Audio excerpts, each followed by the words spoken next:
महात्मा गौतम बुद्ध को बौद्ध धर्म का संस्थापक कहा जाता है।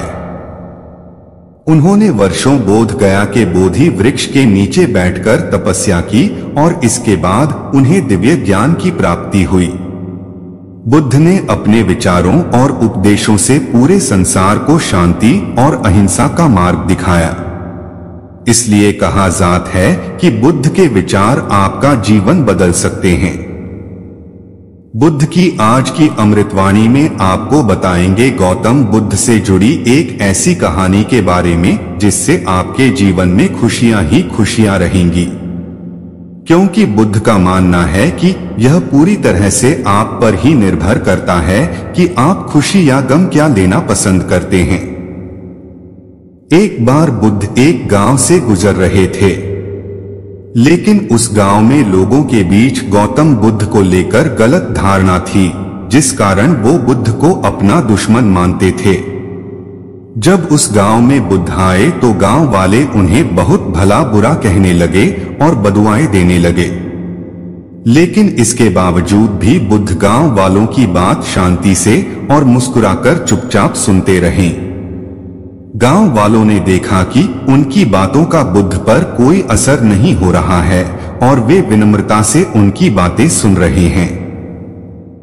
गांव वाले जब बोलते बोलते थक गए तो आखिर में बुद्ध ने कहा कि यदि आप सभी की बातें समाप्त हो गई हो तो मैं अब प्रस्थान करूं। बुद्ध की बात सुनकर गांव वाले हैरान रह गए, लेकिन उस भीड़ में एक व्यक्ति ने बुद्ध से कहा कि हमने तुम्हारी कोई प्रसन्नता नहीं की है, हम तुम्हें बदुआएं दे रहे हैं, क्या तुम्हें इससे कोई फर्क नहीं पड़ता? बुद्ध मुस्कुराते हुए बोले, जाओ, मैं आपकी गालियां या बद्दुओं को लेता ही नहीं।